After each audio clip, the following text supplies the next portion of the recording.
नमस्कार विद्यार्थी मित्रांनो, आज आपण एका नव्या पाठाकडे वळतो आहे। या पाठाचं नाव आहे अंडरस्टँडिंग स्टूडेंट रोल, खऱ्या विद्यार्थ्याची भूमिका ओळखणे। सच्चे विद्यार्थी के क्या गुण हैं वो हमें यहाँ जानना है और इसके लिए हम लोग आज के इस सेशन में बात करेंगे। विद्यार्थी मित्रांनो, आपल्याला माहिती आहे की विद्यार्थी दशेमध्ये आपण शाळेमध्ये असताना आपल्याला आपले पालक, आपले गुरुजन हे आपल्याला वेगवेगळ्या गोष्टी सांगत असतात आणि सातत्याने आपल्या शाळेच्या आवारात, शाळेच्या बाहेर, शाळेमध्ये, वर्गात प्रात्यक्षिक करताना किंवा इतर सर्व वेळी आपल्याला प्रत्येकजण काही ना काही सूचना देत असतो। परंतु किंबहुना या सगळ्या सूचना ज्या आहे या विद्यार्थी म्हणून शाळेमध्ये आपल्याला वारंवार मिळत असतात। परंतु बऱ्याच वेळा या सूचना ज्या आहेत या सूचना आपल्या फायद्याच्याच असतात। परंतु या सगळ्यापेक्षा आपण बाहेर निघून आपण एक लक्षात घेतलं पाहिजे की मी शालेय शिक्षण किंवा ज्युनियर कॉलेज किंवा सिनियर कॉलेज यामध्ये शिक्षण घेत असताना जेव्हा मी विद्यार्थी म्हणून वागतो तेव्हा माझी काय भूमिका असली पाहिजे। मी त्याहीपेक्षा पुढे जाऊन असं सांगेल की आपल्या जीवनामध्येच आपण आपल्या कोणत्या कोणत्या भूमिका वेगवेगळ्या वेळी आहेत या आपण पहिल्यांदा समजल्या पाहिजे, ओळखल्या पाहिजे आणि त्यानुसार आपण जर आपलं जीवन चरितार्थ केलं तर त्याचा खरा फायदा आपल्याला आपल्या जीवनामध्ये होतो, असा माझा स्वतःचा गाढा अनुभव आहे। म्हणून आज आपण पहिल्यांदा आपले जे 4 आश्रम आहेत हे आपण समजून घेऊया। तर हे 4 आश्रम कोणते आहेत? तर सगळ्यात पहिलं म्हणजे वयाच्या 1 ते 25 वर्षापर्यंत आपण म्हणतो की ब्रह्मचर्याश्रम आहे। हे आपल्या हिंदू संस्कृतीमध्ये, आपल्या भारतीय परंपरेमध्ये, वेगवेगळ्या वेदांमध्ये, ग्रंथांमध्ये अशा ठिकाणी वर्णित केलेल्या गोष्टीमधून या सगळ्या गोष्टी आज आपल्याला माहिती आहेत। त्यानंतर दुसरा भाग आहे तो म्हणजे 25 ते 50 वर्ष वयोगटाचा, यामध्ये आपण गृहस्थाश्रम याला म्हटलेलं आहे। त्यानंतर मग वयाचे 51 ते 75 वर्ष म्हणजे हा संन्यासाश्रम आहे आणि त्यानंतर 75 ते 100 वर्ष म्हणजे हा आहे वानप्रस्थाश्रम।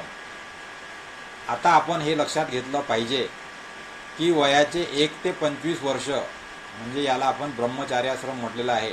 आपल्या जुन्या पारंपरिक गुरुकुल पद्धतीमध्ये पहिल्यांदा राजा महाराजा आणि हे सगळे जे युवक होते हे पहिल्यांदा आश्रमामध्ये एका शिक्षकाकडे विद्यार्थी म्हणून जात होते आणि त्या ठिकाणी मग त्याला दीक्षा दिल्या जात होती त्या गुरुची, आणि गुरु दीक्षा दिल्यानंतर मग त्या ठिकाणी त्या विद्यार्थ्याला पूर्ण वेळ त्या गुरुचं शिष्य बनून त्या ठिकाणी आपल्याला ज्ञानार्जन करायचं काम राहत होतं।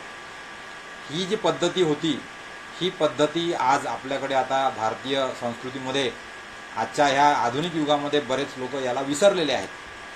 परंतु विद्यार्थी म्हणून आज हे सगळ्यांनी समजून घेतलं पाहिजे की आपला 1 ते 25 वर्ष म्हणजे आपण ब्रह्मचर्याश्रम आहोत, परंतु मी याला वेगळं नाव दिलेलं आहे आणि मी याला विद्यार्थ्याश्रम असं म्हणतो। 1 ते 25 हा विद्यार्थ्याश्रम याचा अर्थ असाच आहे की आपण या कालावधीमध्ये आपण जनरली शिक्षण घेत असतो, प्रत्येकजण यामध्ये शिक्षण घेत असतो आणि म्हणून मग आपण यावेळेला विद्यार्थी असतो। मग विद्यार्थी म्हणून आपली भूमिका काय असली पाहिजे ही जर आपण खऱ्या अर्थाने समजून घेतली आणि ती भूमिकेनुसार आपण जर आपल्या विद्यार्थी जीवनामध्ये वयाच्या 1 ते 25 वर्षापर्यंत आपण जर वागलो तर त्याचा खऱ्या अर्थाने आपल्याला त्याचा फायदा होतो आणि मग आपल्याला जे काही मिळवायचं असेल ज्ञान किंवा जे काही आपल्याला आनंद प्राप्त करायचा असेल, आपल्याला समाधान प्राप्त करायचं असेल, आपल्याला कुठल्याही क्षेत्रामध्ये घवघवीत यश प्राप्त करायचं असेल तर हे यश प्राप्त करण्यासाठी महत्त्वाचा अँगल हा आहे की तुमच्या वयानुसार जी तुमची योग्य भूमिका आहे ती भूमिका तुम्ही त्या वयामध्ये योग्य पद्धतीने जर पाळली तर तुम्हाला तुमचं यशसुद्धा प्राप्त होते आणि सोबत तुम्हाला आनंद आणि समाधानसुद्धा मिळते। मग ही चॉईस आपली आहे की आपल्याला फक्त यश प्राप्त करून स्ट्रेस आणि त्रास आणि दुःख मिळवायचं आहे की आपल्याला आपलं सक्सेस मिळवत सोबत आपल्याला समाधान आणि आनंदसुद्धा पाहिजे। आणि म्हणून मग मी हे नेहमी सांगत असतो की विद्यार्थ्यांनी आपल्या ह्या 1 ते 25 वयाच्या कालावधीमध्ये विद्यार्थी बनून राहिलं पाहिजे। मग ही विद्यार्थ्याची भूमिका काय असली पाहिजे? आता यामध्ये आपण जास्त डीपमध्ये जाणार नाही, परंतु गृहस्थाश्रम म्हटलं तर वयाच्या 25व्या वर्षानंतर आपल्याला एक आपलं कुटुंब स्थापित करणे, लग्न करणे, नंतर मुलं बाळं होणे आणि नंतर आपला पुढचा जो काही मुलाबाळांचं संगोपन आणि त्यांचं शिक्षण पूर्ण करणे, ही दुसरी भूमिका आपल्याला आपल्या जीवनामध्ये पाळायची असते. हा झाला आपला गृहस्थाश्रम. तुम्ही वयाचे 50 वर्ष पूर्ण केले म्हणजे मग तुम्हाला बऱ्याचशा गोष्टी अशा आहेत की ज्या गोष्टीपासून तुम्ही आता फारकत घेतली पाहिजे, त्या गोष्टी तुम्ही विसरल्या पाहिजे. आणि म्हणून त्याला संन्यासाश्रम म्हटलेला आहे. संन्यासाश्रमचा अर्थ असा नाही आहे की तुम्ही हे सगळं सोडून, जग सोडून किंवा जंगलात जाऊन कुठेतरी राहणार किंवा एकटे राहणार. तर तुम्ही विरक्ती घेतली पाहिजे. आपल्या कौटुंबिक काही गोष्टी आहेत, काही जबाबदाऱ्या आहेत, गृहस्थाश्रमातले काही रोल आहेत की त्याची आता तुम्हाला आवश्यकता नाही आणि म्हणून ते तुम्ही सोडले पाहिजे. आणि अशा अर्थाने तुम्ही संन्यास घेतला पाहिजे. आणि मग आपले जे मुलं किंवा आपले जे पुढचे वंशज आहेत त्यांना पुढचं जीवन घडवण्याचा, त्यांच्यासोबत आनंद देण्याचा, त्यांच्यासोबत जीवन व्यतीत करण्यासाठी आपण आपल्या स्वतःला तयार केलं पाहिजे. अशा अर्थाने संन्यासाश्रम आपण त्याला म्हटलेलं आहे की वयाचे 51 ते 75. आणि त्यापुढे मग 75 वर्षानंतर मग आपण खरोखर म्हणजे वानप्रस्थाश्रमासाठी गेलं पाहिजे. याचा अर्थ पण वानप्रस्थाश्रमाचा असा आहे की याही पुढे मग बऱ्याचशा गोष्टी अशा असतील की ज्या तुम्ही तुमच्या कुटुंबातील जीवनातील ज्या वेगळ्या आतापर्यंत ज्या घटना घडलेल्या आहेत त्यातून बाहेर विरक्ती घेऊन तुम्ही मग ध्यान आणि साधना यामध्येच फक्त विलीन राहाल आणि चैतन्याचं स्मरण करत आपलं पुढील आयुष्य आपल्याला व्यतीत करायचं आहे. आणि शक्य तेवढ्या गोष्टी टाळून आपल्याला स्वतःला आपण ध्यानामध्ये कसं ठेवू शकू अशा पद्धतीने आपण आपलं जीवन व्यतीत करू शकतो. आणि त्यासाठी मग हे जर आपल्या त्याच्यामध्ये शक्य नसेल तर मग आपल्याला जुन्या पद्धतीमध्ये ते वानप्रस्थाश्रम आपल्याला सांगितलेला होता. परंतु वानप्रस्थाश्रम म्हणजे या ठिकाणी आणखीन तुमच्या सगळ्या ज्या संसारातल्या ज्या काही जबाबदाऱ्या आहेत त्या संपूर्णपणे सोडून देऊन स्वतःची काळजी घेणे आणि स्वतःला आनंदी ठेवणे आणि आपल्या आत्तापर्यंत जे आपण ज्ञान प्राप्त केलेलं आहे या सगळ्या ज्ञानप्राप्तीचा लोकांना फायदा देणे आणि समस्त जीवन आता हे कुठल्या तरी पैसे कमवण्यापेक्षा आपलं परोपकार करण्यामध्ये व्यतीत करणे, अशा अर्थाने आपल्याला वानप्रस्थाश्रमाचं वेळ व्यतीत करायला पाहिजे. परंतु विद्यार्थी म्हणून मला तुम्हाला सांगायचं आहे की वयाचे 1 ते 25 वर्ष या कालावधीमध्ये आपण विद्यार्थी बनून राहिलं पाहिजे. त्यासाठी जी खरी विद्यार्थ्याची भूमिका आहे ती आपण शिकून घेतली पाहिजे. आणि शिकून मग आपण त्यानुसार जर विद्यार्थी जीवन जर तुमचं अशा प्रकारे जर व्यतीत तुमचं होत असेल तर त्याचा निश्चितच फायदा मला माहिती आहे की कॉम्पिटिटिव्ह एक्झाम, स्पर्धा परीक्षा पास करणे किंवा कुठल्याही क्षेत्रामध्ये यश प्राप्त करणे यासाठी तुम्हाला ते करता येणार आहे. आणि म्हणून आज आपण त्या गोष्टीबद्दल बोलणार आहोत. तर मग अशा प्रकारे एक विद्यार्थी म्हणून आपल्याला चांगलं विद्यार्थी बनायचं असेल तर मग चांगल्या विद्यार्थ्याचे गुण काय आहेत हे आपण पहिल्यांदा समजून घेतले पाहिजे. आणि म्हणून त्यासाठी जो पहिला गुण आहे आपला तो म्हणजे क्रिएटिव्हिटी, सृजनशीलता. आता सृजनशीलता म्हणजे काय याबद्दल आपण जास्त सविस्तरमध्ये या ठिकाणी चर्चा करणार नाही आहोत. हे काम आता तुम्हाला करायचं आहे की तुम्ही सृजनशील आहात किंवा नसाल तर बनण्याचा प्रयत्न करायला पाहिजे. कारण विद्यार्थी दशेमध्ये सृजनशीलता ही सगळ्यात जास्त महत्त्वाची उपयोगाची आहे. यासाठी की सृजनशीलतेने तुम्ही काहीतरी नवीन सृजन करता, नवीन आविष्कार करता किंवा नवीन काहीतरी गोष्टी घडवता. आणि ईश्वराने प्रत्येकाला वेगळ्या प्रकारची बुद्धी आणि वेगळ्या प्रकारचं ज्ञान ऑलरेडी दिलेलं आहे. प्रत्येक विद्यार्थी हा युनिक आहे. प्रत्येक विद्यार्थ्याला स्ट्रॉंग मेमरी पॉवर दिलेली आहे. प्रत्येक विद्यार्थ्याला एकसारखीच बुद्धिमत्ता दिलेली आहे. परंतु त्याचा उपयोग वेगवेगळ्या गोष्टी बनवणे, निर्मित करणे, घडवणे किंवा त्यामध्ये बदल करणे आणि त्या आपल्या मानव उपयोगी बनवणे यासाठीचं काहीतरी नवीन कल्पना, नवीन उद्योग किंवा नवीन कर्म किंवा नवीन काहीतरी करत राहणे अशी जी भूमिका आहे. काहीतरी जुन्या वस्तूपासून त्याला रिसायकलिंग करून नवीन काहीतरी निर्माण करणे ही जी भूमिका आहे याला आपण म्हणतो सृजनशीलता. तर विद्यार्थी अवस्थेमध्ये विद्यार्थ्यांनी सदा तत्पर राहिलं पाहिजे की आपण नवीन काहीतरी करू शकतो का. आणि याचाच फायदा आपल्याला विद्यार्थ्यांना अभ्यासामध्ये पण किंवा जे अभ्यासामध्ये ज्ञान प्राप्त केलेलं आहे त्याचा उपयोग करण्यासाठी होतो. आणि म्हणून हा सृजनशीलतेचा गुण प्रत्येकाने आपल्यामध्ये जागवला पाहिजे की मला जे काही करायचं आहे ते काहीतरी मी नवीन पद्धतीने करेल, नवीन पद्धतीने करण्याचा प्रयत्न करेल. आणि नवीन पद्धतीने मला आनंद मिळेल. मी माझ्या स्वतःच्या काहीतरी नवीन गोष्टी घडवून लोकांना दाखवेल, माझ्या आईवडिलांना दाखवेल, पालकांना दाखवेल, शिक्षकांना दाखवेल, मित्रांना दाखवेल. अशा प्रकारची भूमिका विद्यार्थ्यांनी घेतली पाहिजे. आणि म्हणून ही महत्त्वाची भूमिका विद्यार्थ्यांनी लक्षात घेतली पाहिजे की विद्यार्थ्याचा सर्वोत्कृष्ट गुण म्हणजे सृजनशीलता. मग एखाद्या पाठाचा अभ्यास नवीन पद्धतीने करणे किंवा एक स्वतःची नवीन पद्धती काहीतरी शोधून काढणे, गणित सोडवण्याची किंवा नोट्स लिहिण्याची वेगळी पद्धत निर्माण करायची स्वतःची, किंवा एखाद्या वेगळ्या वस्तू निर्मितीची किंवा वेगळे विज्ञानाचे प्रयोग करण्याची. अशा प्रकारचं सातत्याने आपण आपल्या मनामध्ये विचार आपल्यामध्ये घोळत राहणे आणि मला काहीतरी नवीन करून दाखवायचं आहे हा भाव सातत्याने जागृत ठेवणे म्हणजे आपला क्रिएटिव्हिटी, सृजनशीलता आपण जागृत ठेवू शकतो. हा महत्त्वाचा गुण विद्यार्थ्यांनी स्वतःच्या जीवनामध्ये आणायला पाहिजे. दुसरा आहे कठोर परिश्रम, हार्डवर्क. आता या ठिकाणी हार्डवर्क म्हटलं म्हणजे खूप आपल्याला असा घाम गळून काहीतरी काम करायचं आहे बा, असा या शब्दाचा अर्थ नाही. तर कठोर परिश्रम या ठिकाणी असा आहे की कुठलीही गोष्ट पिच्छा पुरवून सातत्याने ती नियमितपणे करणे आणि न थकता करणे, त्याबद्दल निराश न होणे.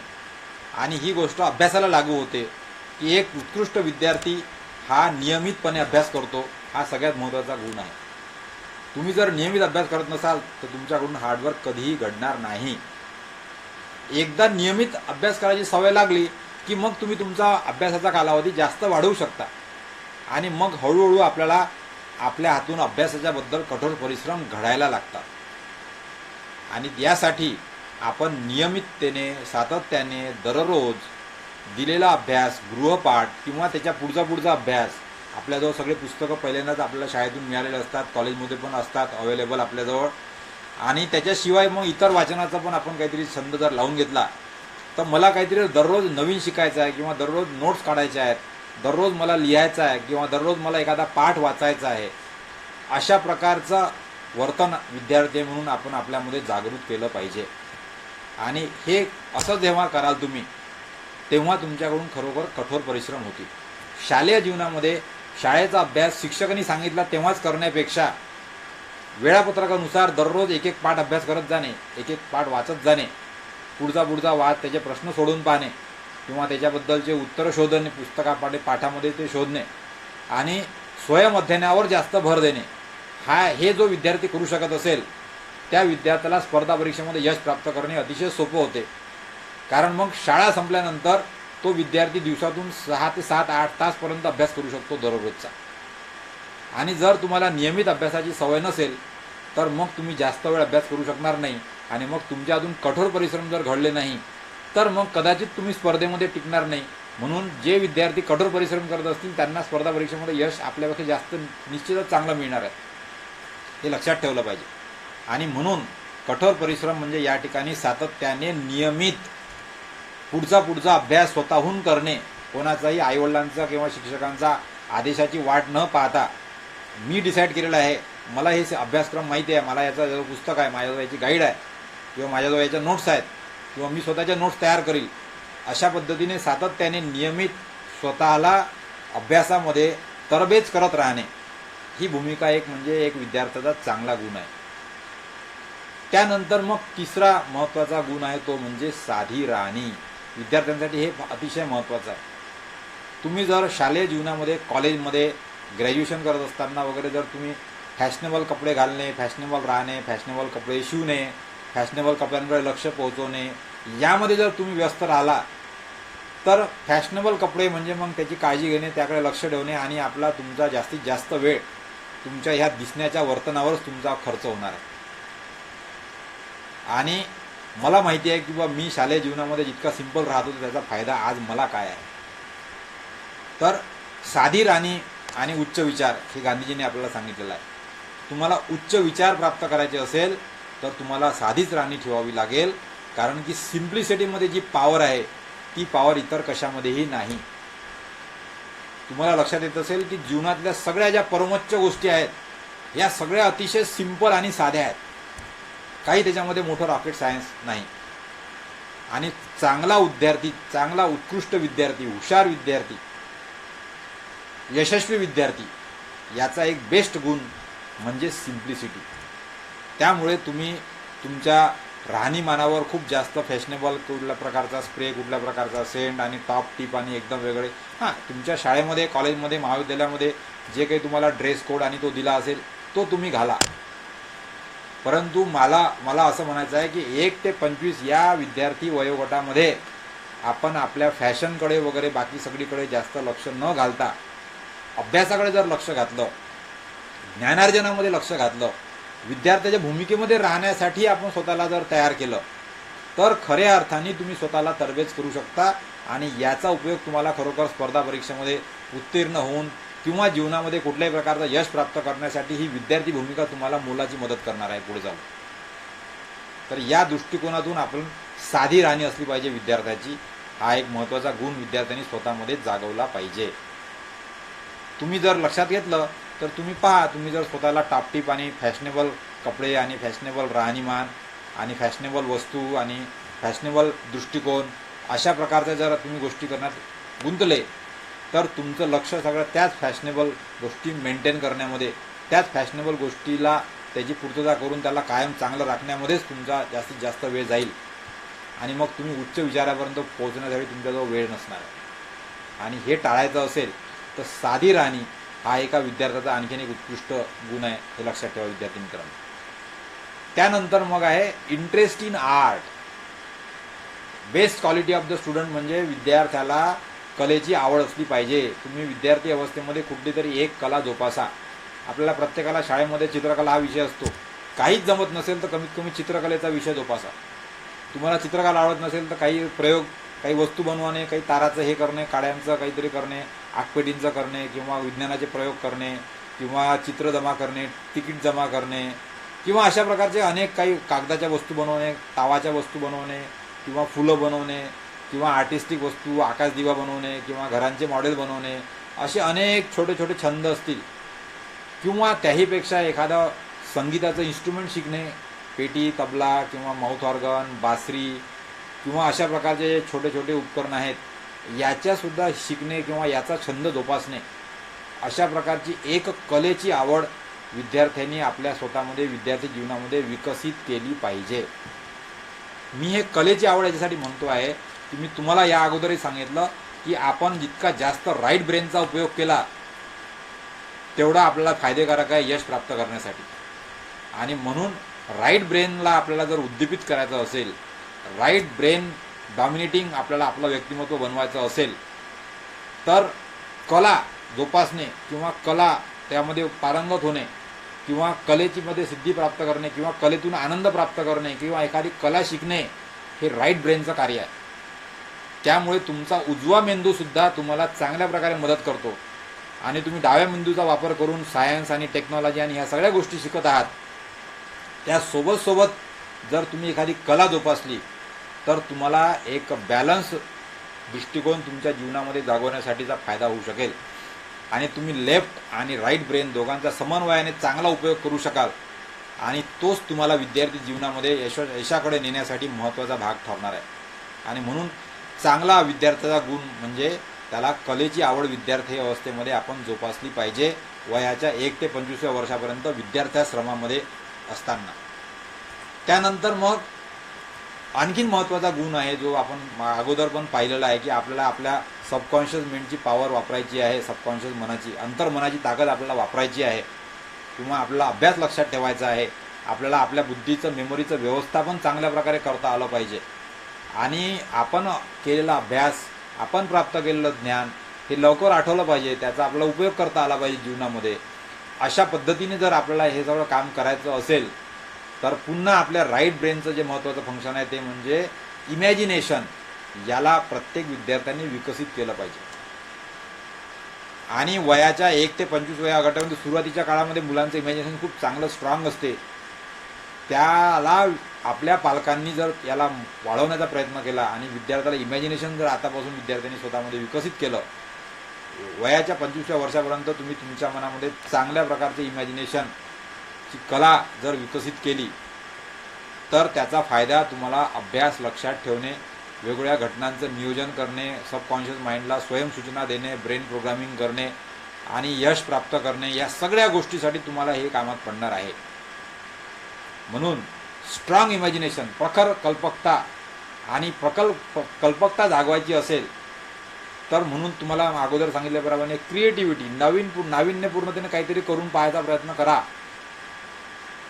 जी गोष्ट जशी सांगितली आहे तशी तुम्ही एकदा केल्यानंतर ती वेगळ्या प्रकारे कशी आणखीन करता येते का, त्याच्यामध्ये काही बदल करता येतो का, त्यासाठी तुम्ही मग विचार करा. विचार केला की त्याचं तुमच्या मनामध्ये काहीतरी कल्पना निर्माण होतील आणि मग त्याचा वापर करून तुम्ही ते बनवण्याचा प्रयत्न केला तर सृजनशीलता आणि कल्पकता हे दोन्ही गुण तुमच्या विद्यार्थीमध्ये तुम्हाला विकसित करता येतील. अर्थात हे आर्ट, कॉमर्स, सायन्स कुठल्याही प्रकारच्या विद्यार्थ्याला हे लागू होणार आहे. आणि इमॅजिनेशन केल्यामुळे तुम्ही चांगल्या भविष्याचं इमॅजिनेशन करू शकता. तुम्हाला प्राप्त होणारा जो आनंद पाहिजे तो आनंद कसा असेल त्याचं इमॅजिनेशन तुम्ही करू शकता. तुम्हाला प्राप्त होणारा जो काही समाधान आहे ते तुम्हाला बघता येईल स्वतःच्या विचारांमध्ये. तुम्हाला पाहिजे असलेल्या गोष्टी तुम्ही इमॅजिन करू शकता तुमच्या विचारांमध्ये. आणि मग त्या सगळ्या सत्यामध्ये उतरवण्यासाठी चैतन्याची शक्ती आपोआपच आपल्याला मदत करत असते. हे आपण यापूर्वीसुद्धा बघितलेलं आहे. आणि म्हणून स्ट्रॉंग इमॅजिनेशन हा आणखीन एक विद्यार्थ्याचा महत्त्वाचा गुण आहे की जो उत्कृष्ट विद्यार्थ्यामध्ये असायला पाहिजे. नंतरचा गुण आहे चांगले अभियांत्रिकी चित्रकला, गुड इंजिनिअरिंग ड्रॉइंग. विद्यार्थी मित्रांनो, आज आपण सायन्स आणि टेक्नॉलॉजीच्या युगामध्ये राहत आहोत. आपल्या सर्वत्र टेक्नॉलॉजीने आपलं हे जग व्यापून टाकलेलं आहे. आणि अशा टेक्नॉलॉजी चांगल्या प्रकारे समजून घेणे, त्याचा टेक्नॉलॉजीचा चांगल्या प्रकारे उपयोग करून घेणे आणि विधायक कार्यासाठी टेक्नॉलॉजीला आणखीन विकसित करणे, या सगळ्या कामासाठी आपल्याला आपलं पुढचं जीवन, विद्यार्थी झाल्यानंतर आपण जे काही काम करणार आहोत किंवा नोकरी करणार आहोत किंवा अधिकारी बनणार आहोत वगैरे वगैरेसाठी, या सगळ्यासोबत पण टेक्नॉलॉजी आणखीन प्रगत होत जाणार आहे. आणि मग हे जर आपल्याला टेक्नॉलॉजी जर चांगल्या प्रकारे सहज समजून घ्यायची असेल आणि आपल्याला कल्पकतासुद्धा, इमॅजिनेशन आपण जर आपल्याला विकसित करायचं असेल तर त्यासाठी आपण थोडंसं अभियांत्रिकी चित्रकलेचं नॉलेज मिळवलं पाहिजे. चित्रकला आपण जी साधी काढतो त्याच चित्रकलेमधून आपल्याला जास्त जाऊन थोडासा भूमितीचे आकार, त्याचे मापं याबद्दल समजून घेतलं पाहिजे. 3D वेगवेगळ्या प्रकारचे आकार आणि त्याचे शेप, या पद्धतीने तुमचं स्पेशल नॉलेज जे आहे, 3D स्पेसबद्दलचं ज्ञान, जे काही आपला हा मोठा 3 डायमेन्शनल निर्वात आहे याबद्दलचं ज्ञान तुमचं प्रगत होईल. तुम्हाला मापं, परिणामे याचं अंडरस्टँडिंग चांगल्या प्रकारे होईल आणि त्याचा फायदा तुम्हाला कुठल्याही प्रकारच्या गोष्टी स्वयंअध्ययन करण्यासाठी याचा खूप उपयोग होतो. जर तुम्ही एखादी गोष्ट जेव्हा पाहता आणि तुमच्या ब्रेनला जर त्याचं मेजरमेंट, माप समजलं, त्याचा आकार समजला किंवा ती गोष्ट काय आहे हे जर आपण लवकर समजून शकायचं असेल, आपल्याला आकलन करायचं असेल, तर आपलं आकलन करण्यासाठी त्या वस्तूची मापं, त्या वस्तू कशाची आहे, चित्र काय आहे, चित्र हे चांगल्या प्रकारे समजलं गेलं पाहिजे. आणि म्हणून त्याच्यासाठी थोडंसं बेसिक ज्ञान म्हणजे आपण अभियांत्रिकी चित्रकला याचं जर आपण ज्ञान मिळवलं तर मला निश्चितच माहीत आहे की त्या विद्यार्थ्यांना अभ्यास करताना खूप जास्त त्याचा फायदा होतो. सायन्स टेक्नॉलॉजी विशेषतः याच्यामध्ये जे आपलं वरचं पुढचं कॅरियर करणारे विद्यार्थी आहेत किंवा सायन्स टेक्नॉलॉजीचा अभ्यास करणारे, फिजिक्स, केमिस्ट्री, मॅथमॅटिक्स, जिओलॉजी अशा प्रकारचे, बायोलॉजी या प्रकारचे जे विषय आहेत याचा अभ्यास करणारे जे विद्यार्थी आहेत, याचं अंडरस्टँडिंग चांगलं होण्यासाठी तुम्हाला अभियांत्रिकी चित्रकलेचं जे काही बेसिक ज्ञान आहे ते अतिशय उपयोगात पडते. आणि म्हणून हा एक सुद्धा उत्कृष्ट विद्यार्थी बनण्याचा एक महत्त्वाचा गुण आहे विद्यार्थी मित्रांनो, हे आपण लक्षात ठेवलं पाहिजे. त्यानंतर महत्त्वाचा गुण आहे तो म्हणजे चांगले सामान्य ज्ञान, जनरल नॉलेज. आता हे तर स्पर्धा परीक्षेच्या विद्यार्थ्यांसाठी सगळ्यांसाठीच उपयोगाचं आहे. आणि तसंही पण जे विद्यार्थ्यांना शिक्षक हुशार म्हणतात किंवा टीचर हुशार म्हणतात, आईवडील हुशार म्हणतात, तर यांना अभ्यासाच्या ज्ञानाव्यतिरिक्त त्यांचं ॲडिशनल जे काही असते त्यांचं जनरल नॉलेज चांगलं असते. आपल्या आसपासच्या घडणाऱ्या घटनांची नोंद घेण्याची सवय जर आपण लावली तर आपल्याला आपलं सामान्य ज्ञान आपोआपच वाढवता येते. आपल्या आजूबाजूला, आपल्या घरी जर वृत्तपत्र येत असेल तर वृत्तपत्रामधून पण देश विदेश नावाचं एक पेज असतं. त्यावर काही दररोजच्या महत्त्वाच्या काही घटना असतात, आंतरराष्ट्रीय स्तरावर घडलेल्या घटना असतात आणि देशस्तरावर घडलेल्या घटना असतात.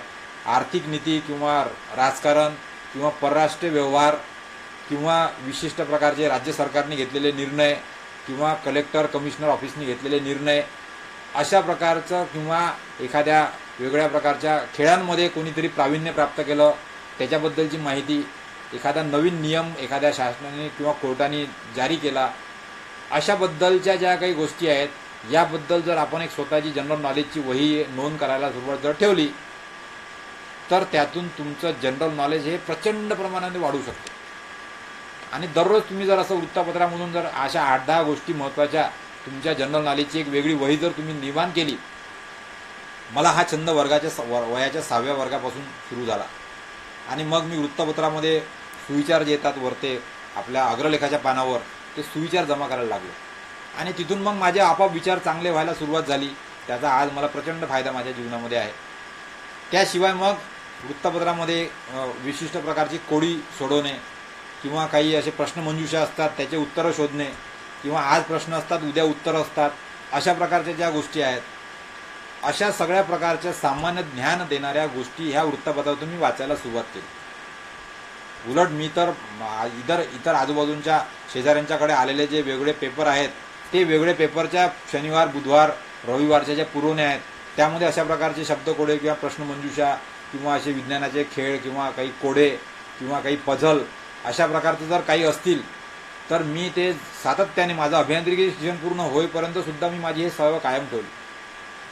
आणि आजही मला जर वृत्तपत्रामध्ये एखादं कोडं दिसलं किंवा मार्ग शोधा किंवा सोडवा एखादं उदाहरण तर मी ते लगेच ताबडतोब सोडून टाकतो. आता त्याची माझी स्पीड आपोआपच वाढलेली आहे. तर ही सवय आतापासून शालेय जीवनापासून जर विद्यार्थ्यांनी लावली तर प्रचंड सामान्य ज्ञान विद्यार्थी मित्रांनो आपण गोळा करू शकतो. आणि मग करंट अफेअर्स हा जो काही भाग असतो स्पर्धा परीक्षेमध्ये याबद्दलचा अभ्यास करणे हे आपल्यासाठी सहज सोपं होते. कारण तशा प्रकारे आपल्या बुद्धीची ठेवण मेमोरीची ठेवण ही शालेय जीवनापासून आपण तयार केलेली असते. आणि ही सवय आपण आतापासून लावली पाहिजे की चांगले सामान्य ज्ञान आपल्याला जर प्राप्त करायचं असेल तर शाळेच्या जीवनापासून आपली एक सामान्य ज्ञानाची वेगळी वही करा आणि त्या वहीमध्ये अशा प्रकारचं सामान्य ज्ञान वेगवेगळं निवडून बरोबर वहीमध्ये लिहून ठेवा. मला आठवते की माझ्याजवळ त्या अशा वही आणि नंतर रजिस्टरसुद्धा 5-6 रजिस्टर माझे असे भरले आहेत, 5-6 वह्या भरलेल्या आहेत.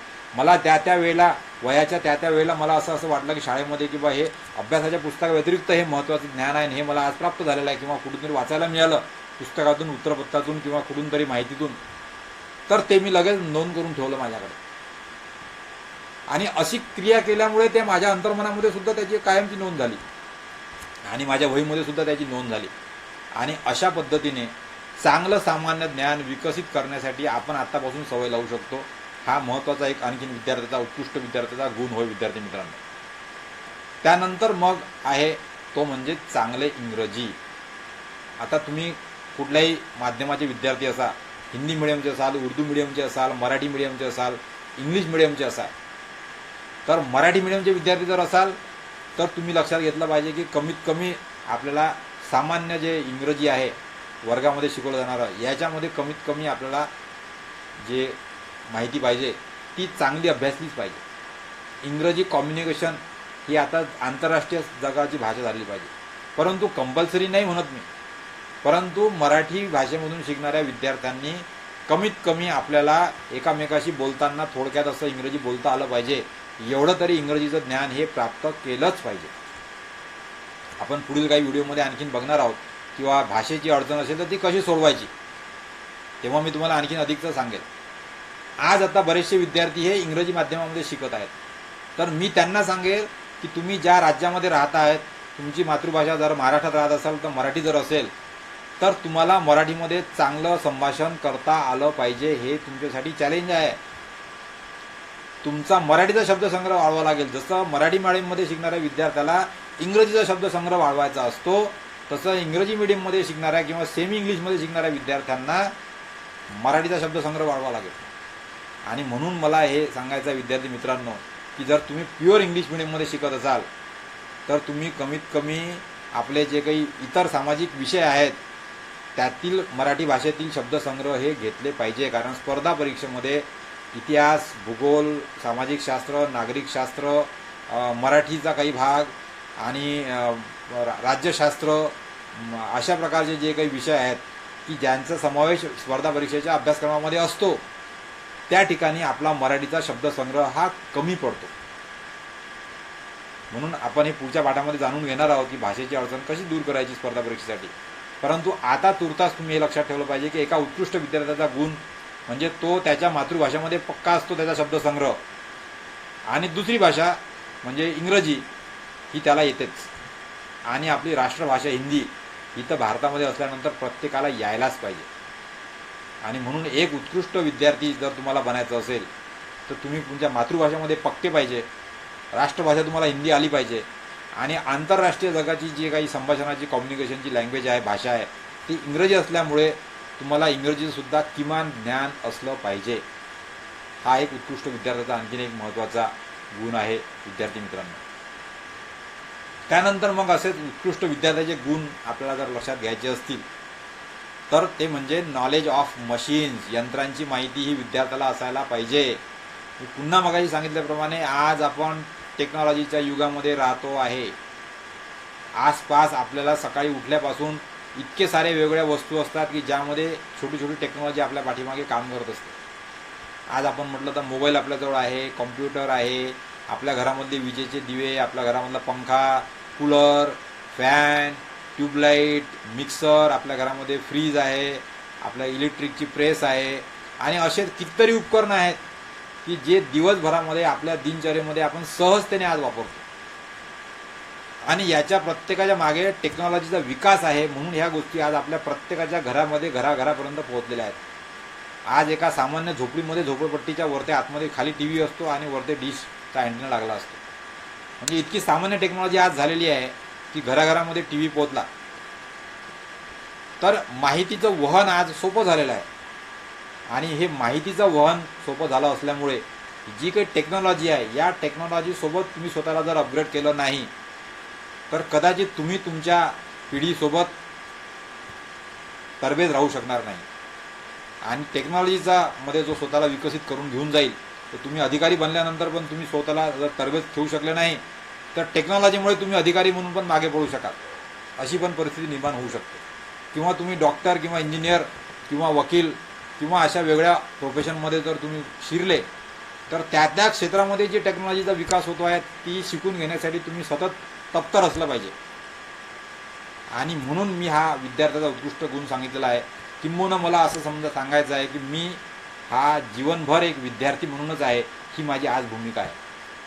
मनुष्य हा जीवनभर विद्यार्थी असतो, कारण की जसा जसा काळ बदलतो, जसं जसं वेळ बदलते, जसं जसं जीवनाचं परिवर्तन होत जाते, तुम्ही जीवनाच्या वेगवेगळ्या वयाच्या टप्प्यामध्ये जसे जसे जाता तसं तसं तुम्हाला आणखीन तुमच्या आसपासच्या समाज जीवनामध्ये, तुमच्या आसपासच्या देशामध्ये, तुमच्या आसपासच्या परिसरामध्ये, कॉलनीमध्ये, घरांमध्ये अनेक परिवर्तन होत असतात. आणि त्यातील काही परिवर्तन हे आपल्याला प्राप्त करायचे असतात, त्याच्याबद्दलची माहिती जाणून घ्यायची असते, ते शिकायचे असतात, त्याच्याबद्दल समजून घ्यायचं असते आणि त्याचा वापर करायला सुरुवात करायची असते. नाही तर आपण त्यावेळेच्या काळापासून दूर फेकला जातो.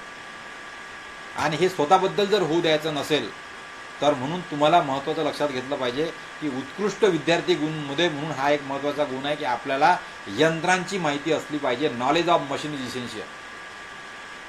मी स्वतःसाठी माझ्या जीवनामध्ये काय केलं की आपल्या घरी प्रत्येकाच्या वेळेला जेव्हा आपल्याकडे इलेक्ट्रिकची प्रेस विकत आणली जाते तर त्या बॉक्समध्ये आणखीन एक माहिती पुस्तिका असते. विद्यार्थी मित्रांनो, तुम्ही मोबाईल जरी आणला तर मोबाईलसोबत सुद्धा एक युजर गाईडचं पुस्तक असते छोटंसं. किंवा आज टी व्ही विकत आणला तर टी व्हीसोबत एक टी व्हीची युजर गाईड असते. तुम्ही एक फोन जरी आणला तर फोनसोबत युजर गाईड असते. आज तुम्ही कुठलंही इलेक्ट्रॉनिकचं उपकरण, टेक्नॉलॉजीचं उपकरण कोणतंही आणा, त्याच्यासोबत एक टेक्नॉलॉजीचा एक कागद असतो, युजर गाईड असते. किंवा काही बऱ्याचशा उपकरणांची युजर गाईड आज इंटरनेटवर सुद्धा सहजासहजी उपलब्ध आहे. ही युजर गाईड विद्यार्थी अवस्थेमध्ये, विद्यार्थी शाळेमध्ये तुम्ही जर अभियांत्रिकी किंवा याचे विद्यार्थी जेव्हा बनणार भविष्यामध्ये तर तुम्हाला त्याचा खूप फायदा होणार आहे. किंबहुना स्पर्धा परीक्षेमध्ये अशा प्रकारचे विज्ञानावर आधारित जे काही प्रश्न असतात, गणितावर आधारित जे प्रश्न असतात ते समजण्यासाठी, त्याचे उत्तरं ताबडतोब सहजासहजी तुम्हाला लक्षात राहण्यासाठी, पाठ होण्यासाठी तुम्हाला ही सवय आतापासून खूप कामाची ठरणार आहे. आणि म्हणून मला सगळ्या विद्यार्थ्यांना सांगायचं आहे की प्रत्येक वस्तूसोबत, एखाद्या टेक्नॉलॉजीच्या वस्तूसोबत एखादा जर कुठलीही वस्तू असेल त्याच्यासोबत ते युजर गाईड जर आली असेल तर विद्यार्थी मित्रांनो ती युजर गाईड वाचा. मला त्यातून काय काय प्राप्त झालं आहे तर समजा एखादा आपल्याकडे टेबल फॅन विकत आणला तर टेबल फॅनसोबत पण युजर गाईड असते. मग तो टेबल फॅन किती व्होल्टेजवर चालतो, त्याला किती करंट लागतो, तो सिंगल फेजचा आहे की 3 फेजचा आहे, त्याचं करंट रेटिंग किती दिलेलं आहे, किती वेळ चालला म्हणजे तो किती युनिट इलेक्ट्रिकचे खर्च करतो, किंवा तो कोणत्या कंपनीने बनवलेला आहे, त्याची लाईफ किती दिवस आहे, किती वर्षाची आहे, त्याची वॉरंटी किती वर्षाची आहे, ती कंपनी कोणत्या गावामध्ये आहे, कोणी त्याचा टेक्नॉलॉजीचा विकास केलेला आहे, अशा प्रकारचे अनेक जे प्रश्न आहेत त्या यंत्राच्याबद्दलचे याची प्रारंभिक माहिती त्या युजर गाईडमध्ये मिळते. किंवा त्याला वेगळे बटणं असतील तर ते बटनाचे प्रत्येकाचं फंक्शन काय काय आहे, ते कसे वापरतात, हे सुद्धा आपल्याला माहिती करून घ्यायचं असेल तर याची सुद्धा माहिती त्या युजर गाईडमध्ये असते. आणि म्हणून शालेय जीवनापासून आपल्या महाविद्यालयीन जीवनामध्ये सुद्धा, ग्रॅज्युएशनमध्ये करत असताना सुद्धा आपण आपल्या आसपास जे रोजमर्राच्या ज्या वस्तू वापरतो त्याच्याबद्दलच्या यंत्रांची माहिती जर तुम्हाला असेल विद्यार्थी मित्रांनो, मला याचा जीवनामध्ये फार महत्त्वाचा फायदा झाला. मी अटल टिंकरिंग लॅबमध्ये मेंटर म्हणून जेव्हा काम करतो तेव्हा मला कुठल्याही विद्यार्थ्यांनी अशा प्रकारचा प्रश्न विचारला यंत्राबद्दलचा तर मी त्याचं उत्तर देऊ शकतो. याचं महत्त्वाचं कारण हेच आहे की मी अशी युजर गाईड वाचण्याची सवय जेव्हा मला शाळेपासून लागली आणि मला एका शिक्षकांनी सांगितलं आणि मग मी ती कायम ठेवली. आणि मला माहिती आहे की यामुळे एक विद्यार्थी हा उत्कृष्ट विद्यार्थी घडू शकतो. म्हणून हा गुण सुद्धा आपल्या विद्यार्थी अवस्थेमध्ये आपल्यामध्ये आपण जागवला पाहिजे. Best quality of the student हा आजूबाजूच्या असलेल्या सगळ्या यंत्रांची माहिती ठेवतो. त्यानंतरचा महत्त्वाचा गुण आहे विद्यार्थ्याचा, तो म्हणजे विकासात्मक दृष्टिकोन. तुम्ही जर स्वतःला विद्यार्थी म्हणून घेत असाल किंवा तुम्ही जीवनाच्या कुठल्याही टप्प्यामध्ये असाल आणि स्वतःला जर विद्यार्थी समजत असाल तर हा एक महत्त्वाचा best quality of the student ती म्हणजे विद्यार्थी हा नेहमी विकासात्मक दृष्टिकोनवाला व्यक्ती असतो. तुम्ही थांबले म्हणजे संपले आणि तुम्हाला थांबायचं नाही आहे म्हणजे तुम्ही काहीतरी परिवर्तनावर किंवा नवीन विकास करण्यासाठी प्रेरित आहात. जे आज तुम्ही जिथे आहात त्यापेक्षा आज मी जितके कौशल्य मला प्राप्त आहेत त्यापेक्षा एखादं नवीन कौशल्य मी 1-2 दिवसात कसं प्राप्त करेल असं सातत्याने विचार करणे. आज जे काही मी घडवू शकतो, लिहू शकतो, नोट्स काढू शकतो, वाचू शकतो, यापेक्षा जास्त गतीने नोट्स काढणे, जास्त गतीने वाचणे किंवा जास्त चांगल्या प्रकारे आकलन करणे, जास्त चांगल्या प्रकारे अभ्यास करणे, जास्त वेळ अभ्यास करणे, अशा प्रकारे मला स्वतःला पुढे न्यायचं आहे. माझ्यापेक्षा माझी स्वतःची कंपॅरिझन तुलना माझ्या स्वतःसोबत होत आहे आणि मी आज जिथे यापेक्षा मी उद्या त्याच्यापेक्षा जास्त तरबेज कसा होईल, उद्या त्याच्यापेक्षा ज्ञान कसं प्राप्त करेल, उद्या माझ्यामधल्या कौशल्य कसे गुण विकसित करेल, या असा सातत्याने विचार करणे म्हणजे ते झालं विकासात्मक दृष्टिकोन. परंतु हा विकासात्मक दृष्टिकोन स्वतःमध्ये जागवत असताना एक लक्षात ठेवलं पाहिजे की निसर्गाशी सहचर्य प्राप्त करून आपण जर विकास घडवू शकलो तर तो खऱ्या अर्थाने विकास आहे विद्यार्थी मित्रांनो. म्हणून ही भूमिका आतापासून तुमच्यामध्ये तुम्ही जर कुणाचं तरी नुकसान करून जर एखादा विकास साधत असाल तर तो खऱ्या अर्थाने विकास नव्हे. म्हणून तुम्हाला युनायटेड नेशनने दिलेले सस्टेनेबल डेव्हलपमेंट गोल्स जे आहेत हे डेव्हलपमेंट गोल्स काय ते वाचले पाहिजेत. त्या गोल्समध्ये हे सांगितलेलं आहे की तुम्ही विकास करता याचा अर्थ काय आहे की तुम्ही कोणाचं नुकसान नाही करताय आणि तर तुम्ही जर काही एखादी गोष्ट नवीन गोष्ट साध्य करता तो खऱ्या अर्थाने विकास आहे. आणि ही विकासाची भूमिका व्याख्या समजून विद्यार्थ्यांनी स्वतःला दररोज आपला स्वतःचा विकास, पहिल्यांदा स्वयंविकास आणि मग आपण राहतो त्या आपल्या मित्रांचा, आजूबाजूच्या, मग आपल्या परिवाराचा आणि मग आपल्या देशाचा विकास करण्यासाठी तत्पर राहिलं पाहिजे. हा एक बेस्ट गुण आहे. आणि तुम्ही जेव्हा अधिकारी बनाल, IAS अधिकारी बनाल किंवा स्पर्धा परीक्षेच्या माध्यमातून तुम्ही जे काही यश तुमच्या जीवनामध्ये प्राप्त कराल ते यश प्राप्त केल्यावर तिथून पुढे जाण्याचा मार्ग असेल तो म्हणजे विकासात्मक दृष्टिकोन. तुम्ही विकासात्मक दृष्टिकोनवाले व्यक्तिमत्व जर असाल तर तुमचा बिझनेस तुम्ही आणखीन मोठा करू शकता, तुमचा यश मोठं करू शकता, तुमचा आनंद तुम्ही तुमच्या जीवनामध्ये वाढवू शकता, तुमच्या समाधानाची लेवल तुम्ही वाढवू शकता. कारण की तुम्ही विकास करता आहात, तुम्ही विकासाच्या माध्यमातून. आणि हा विकास पुन्हा एकदा मी तुम्हाला सांगेल की इतरांचं नुकसान न करता विकास साधणे म्हणजे पुढे जाणे, म्हणजे विकास करणे. हा दृष्टिकोन एक विद्यार्थ्याची योग्य भूमिका दर्शवतो. आणि अशा प्रकारचे जे विद्यार्थी असतात ते विद्यार्थी आपोआपच शाळेमध्ये, अभ्यासक्रमामध्ये, कुठल्याही स्पर्धा परीक्षेमध्ये यशस्वी होतातच होतात. कारण की ते दररोज स्वतःला पुढे काही ना काही नेत असतात, स्वतःला प्रगत करत असतात, स्वतःला तरबेज करत असतात, स्वतःला हुशार करत असतात, दररोज काहीतरी नाविन्य प्राप्त करत असतात. आणि त्याचा फायदा म्हणजे त्यांच्या जीवनामध्ये त्यांना विकासात्मक दृष्टिकोनामुळे प्रचंड फायदा होतो. हा माझा स्वतःचा सुद्धा अनुभव आहे. मी खूप साऱ्या मल्टी स्किलमध्ये स्वतःला विकसित केलेला आहे. याचं कारण एवढ्यासाठीच आहे की मी शालेय जीवनापासून माझा विकासात्मक दृष्टिकोन घडत गेला आणि मग मला जेव्हा कळायला लागलं, जेव्हा मी आत्मचिंतन करून माझ्या लक्षात आलं की बा हा खूप चांगला आपला गुण आहे, आणि मग मी त्याला आणखीन वाढवायला माझं काम सुरू ठेवलं. आणि त्यामुळे आज विकासात्मक दृष्टिकोनामुळे मी प्रचंड आनंदी असतो आणि मला खूप साऱ्या नवीन नवीन गोष्टी शिकता येतात. And I am master of all. किंवा मी स्वतःला मल्टी डायमेन्शनल करू शकलो आणि आणखीन पुढेही करू शकणार आहे याचा मला विश्वास आहे. हे फक्त घडू शकते ते म्हणजे डेव्हलपिंग नेचरमुळे, विकासात्मक दृष्टिकोनमुळे. त्यानंतर महत्त्वाचा दुसरा गुण आहे विद्यार्थ्याचा, तो म्हणजे कोऑपरेटिव्हनेस, सहकार्याची भावना. हे लक्षात ठेवा. कोऑपरेटिव्हनेस हा आणखीन एक विद्यार्थ्याचा उत्कृष्ट गुण आहे. तुम्हाला बेस्ट स्टुडंट व्हायचं असेल, उत्कृष्ट विद्यार्थी व्हायचं असेल, तर जर तुम्ही एकमेकाला सहकार्य करू शकत नसाल, तर जी म्हण आहे आपल्याला माहिती आहे, एकमेका सहाय्य करू अवघे धरू सुपंथ, त्या पद्धतीने तुमच्या हातून कर्म घडणार नाही आणि मग सुपंथ आपण करू शकणार नाही. जेव्हा आपल्याला माहिती आहे की आपण दहीहंडीचं उदाहरण घेतलं, दहीहंडीमध्ये खाली 10-12 लोक असतात, त्याच्यावर मग 7-8 लोक असतात, त्याच्यावर ते 4-5 लोक असतात, त्याच्यावर 2-3 लोक असतात, आणि मग वर ते 2 किंवा 3 आणि त्याच्यावर 1. तर तो एकटाच व्यक्ती फक्त दहीहंडी फोडतो, परंतु तो एकटा व्यक्ती स्वतःहून दहीहंडी फोडू शकत नाही. तर त्याच्या खाली त्याला 3, मग 5, मग 7 आणि मग असं करून खाली खाली त्याला सगळ्यांचं सहकार्य प्राप्त झालं असते. खालच्या फेरीतील एखाद्याने जरी थोडी हालचाल केली तर तो वरचा व्यक्ती थोड्याशाने हुकून जाईल आणि त्याची दहीहंडी फुटणार नाही. म्हणजेच काय, तर यशाच्या शिखर जर गाठायचं असेल तर तुम्ही एकामेकाच्या मदतीशिवाय हे शिखर गाठू शकत नाही.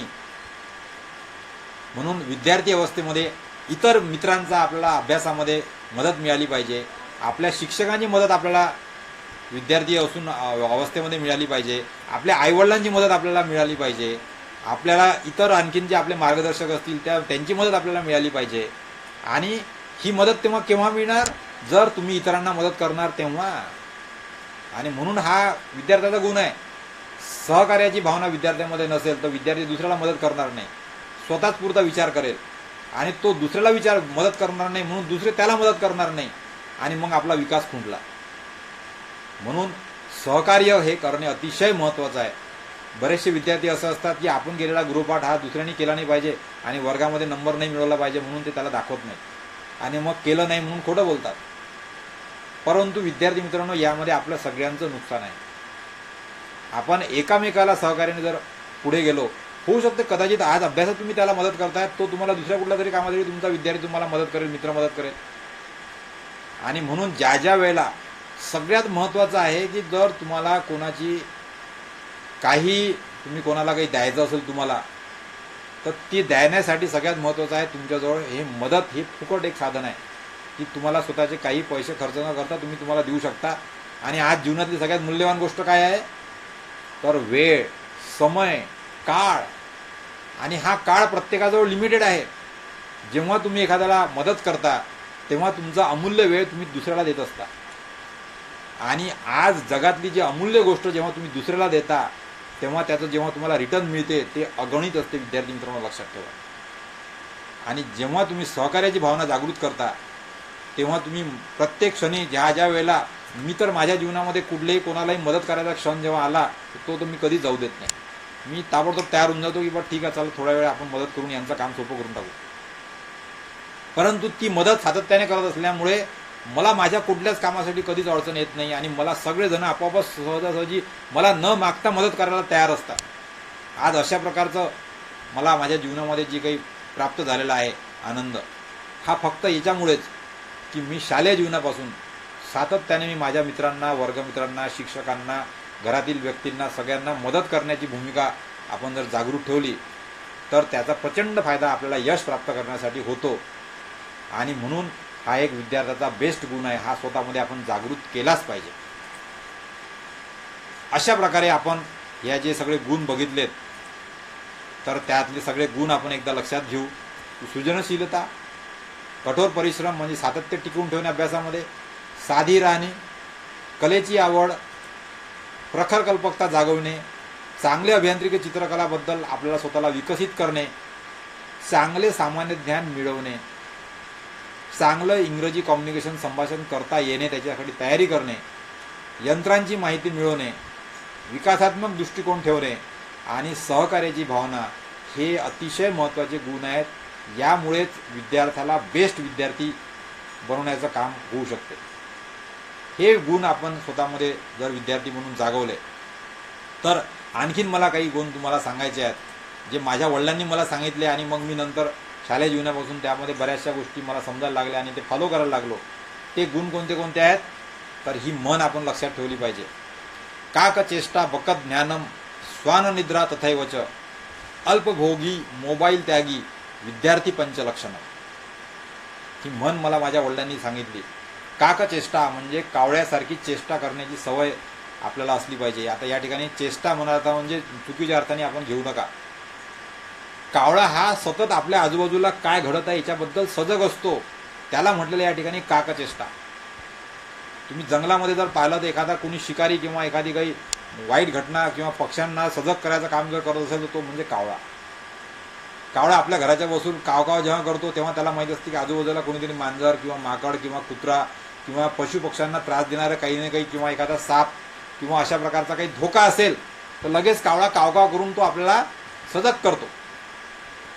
ही जी सजग राहण्याची भूमिका आहे ही विद्यार्थ्याची भूमिका स्वतःमध्ये असली पाहिजे, की आपल्या आजूबाजूला काय घडते आहे याच्याकडे विद्यार्थ्याचं पूर्ण लक्ष पाहिजे आणि त्या घटनांवरून मग आपल्याला स्वतःला निर्णय घेतला पाहिजे की मी स्वतःला कुठल्यामध्ये कशामध्ये गुंतवलं पाहिजे.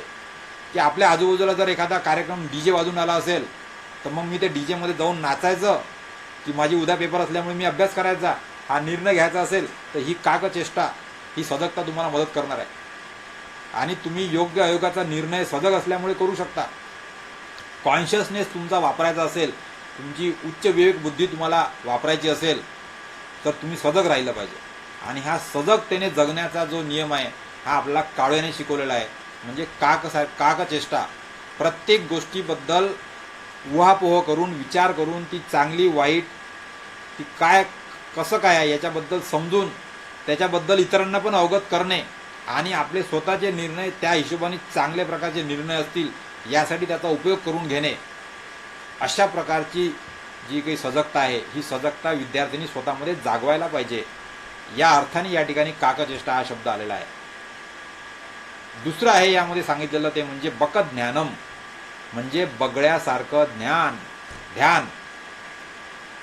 बगळ्यासारखं ध्यान म्हणजे तुम्ही बघितलं असेल तर बगळा हा पाणथळ जमीन जिथे असेल किंवा तलावाच्या काठी किनाऱ्याच्या भागामध्ये उथळ पाणी जिथे असते तिथे पाण्यामध्ये उभा राहतो एका पायावर.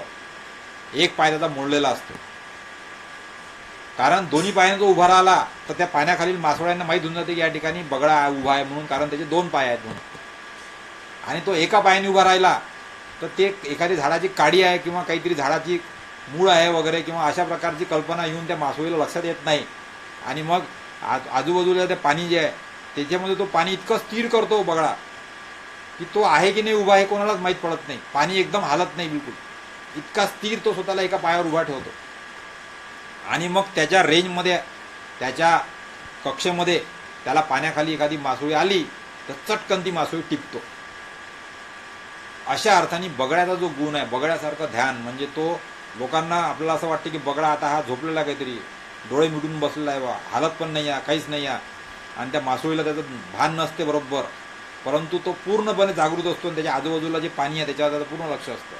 त्याच्या कक्षेमध्ये जर मासोळी पाण्यामध्ये आली तर ताबडतोब त्या मासोळीला तो टिपतो. अशा प्रकारे योग्य गोष्ट योग्य वेळेला चटकन निवडणे, यासाठी तुम्हाला तुमचं ध्यान योग्य ठिकाणी योग्य वेळेवर बरोबर लावता आलं पाहिजे.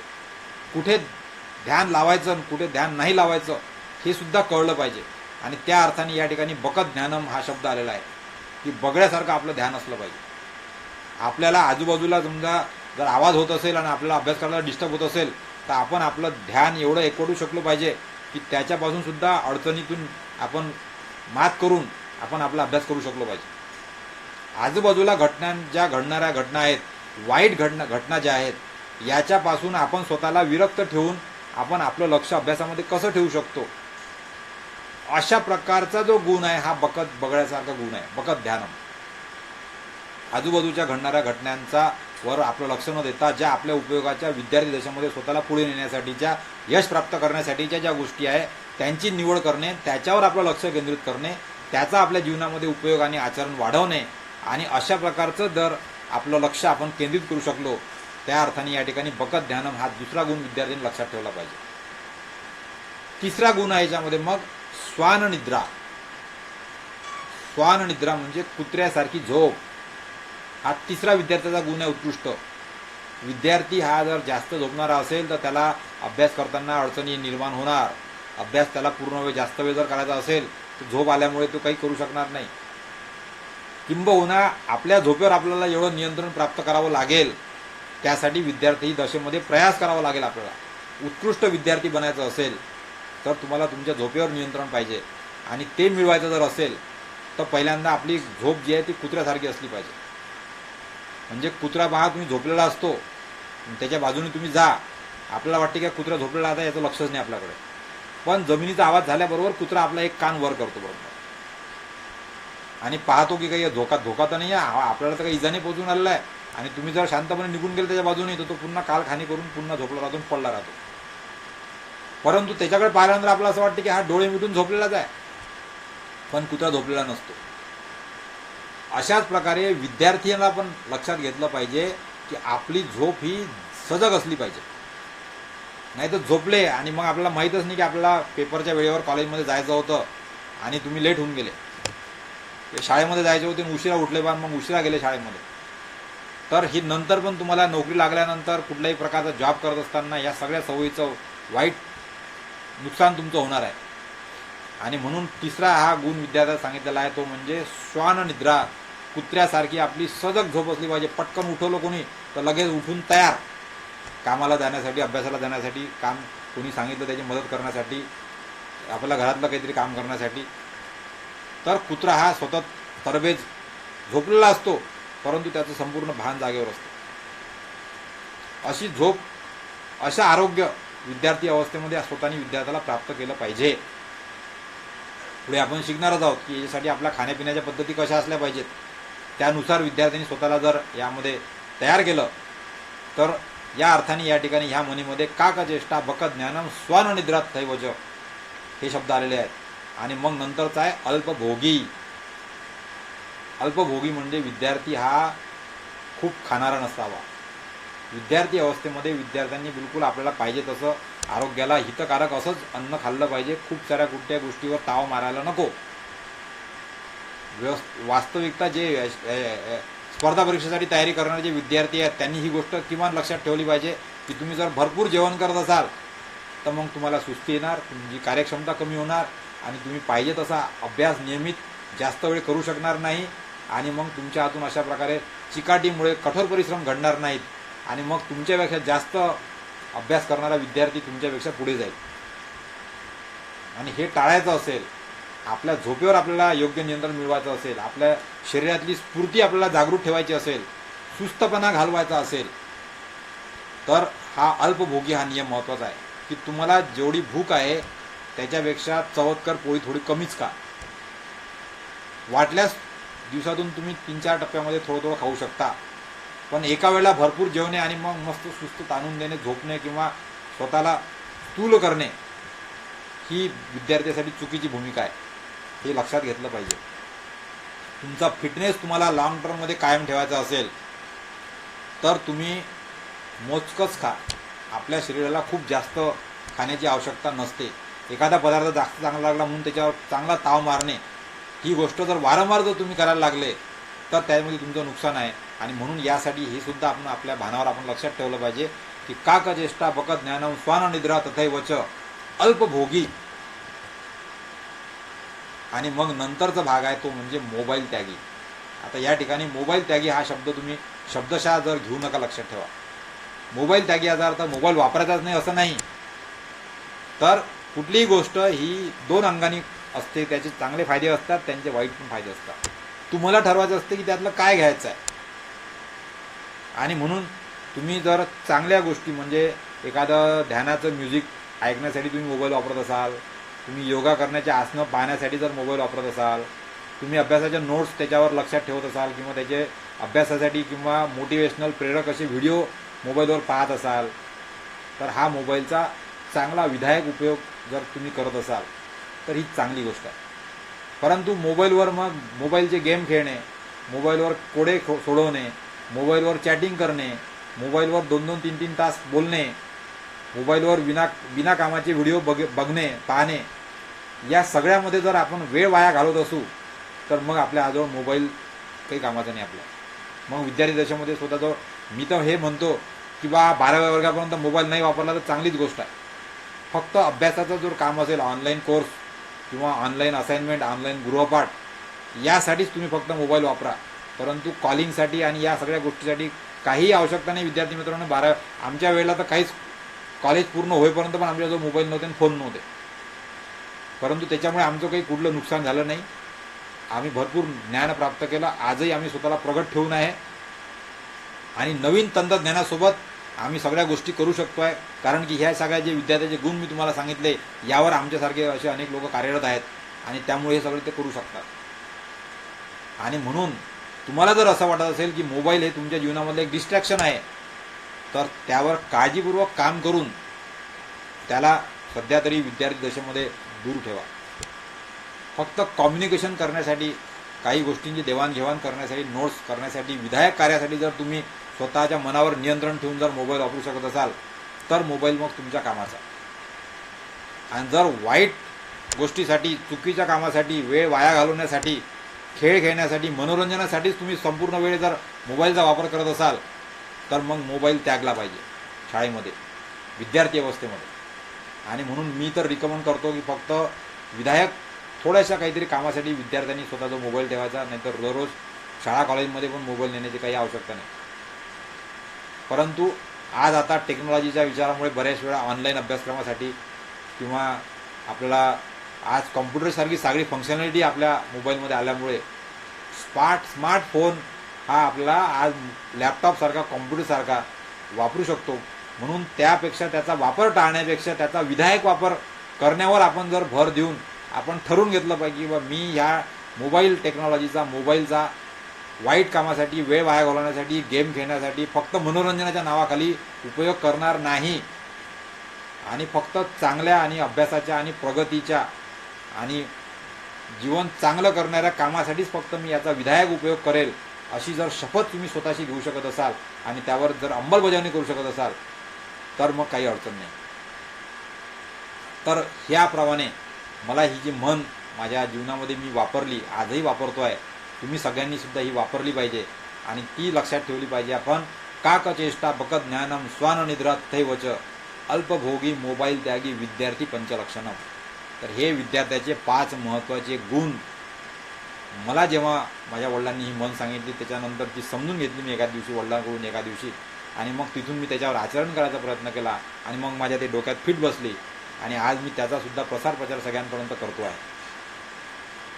या अर्थाने हे विद्यार्थी, उत्कृष्ट विद्यार्थी गुण आपण लक्षात घेतले पाहिजे आणि विद्यार्थ्याला स्वतःला उत्कृष्ट करायला पाहिजे.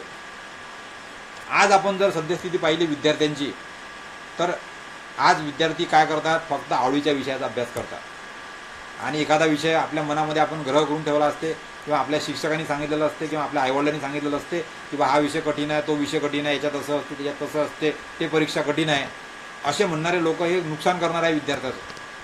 कुठलीच गोष्ट कठीण नसते विद्यार्थी मित्रांनो, आपली मानसिकता फक्त त्याला कठीण करत असते.